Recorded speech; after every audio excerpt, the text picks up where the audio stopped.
ستړی مه شې ژوند ته. آیا ژوند دې په خپله خوښه ده؟ آیا هغسې اوسې چې زړه دې غواړي؟ هغسې فکر کوي چې زړه دې غواړي؟ هغسې غږېږي چې زړه دې غواړي؟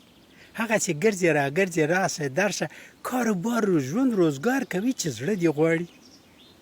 نه نه نه. ولې؟ نو موږ څه شولو؟ دا تن، دا وجود، دا ذهن، دا ښکاره کړي احساسات او عواطف، دا څه شول؟ دا ټول قفسونه شول. د چا لپاره؟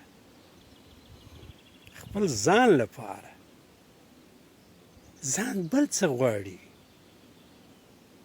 بل ډول فکر کوي، بله وینا لري، بل ډول کړه وړه غواړي سر ته ورسوي. خو هغه موږ تړلی، اسیر کړی ده او هغه لپاره زندان ګرځېدلي یاستو. موږ یو ډولي، یو رنګین، یو مفشان زندان یاستو چې د دې دننه زموږ اصیل وجود بندي ده. موږ ټول عمره بندیان یاستو او بند ځان دننه تېروو.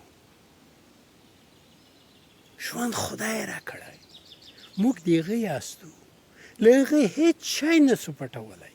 هغه مو هغسې ویني چې رښتیا هم یاستو. نو بل څوک دی؟ بل څوک دی چې ما ته د ژوند دستورنامه ولیکي، ما ته د ژوند لاره وښیي، ما ته د ژوند چوکاټ جوړ کړه؟ هېڅوک. ځمکني اربابان نقلي موجودات دي چې معنویت یې لوټلی ده.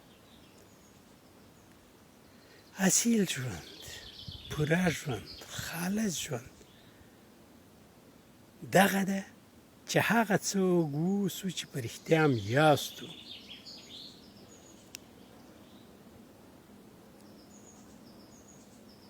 ژوند مینه ده او مینه ژوند ده. د دې خبرې معنا همدغه ده چې موږ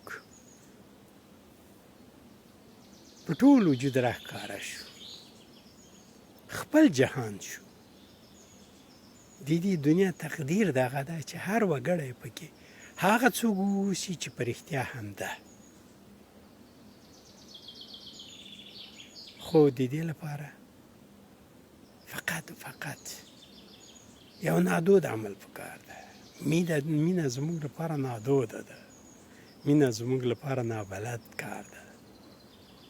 ځکه نو ژوندي یاستو خو ژوند خوند نه څکو. ژوندي یاستو خو په مینه شرمېږو. خو که چېرته هغسې ژوند پیل کړو چې له زړه یې غواړو، نو شېبه شېبه دا مومو، دا تجربه کوو چې ژوند یعنې مینه او مینه یعنې ژوند. خدای ستر کار کړی ده ستا په خلقولو سره، زما او د بل په خلقولو سره. راځئ چې دنیا په دغه تقدس ونمانځو، له مخې مو رڼا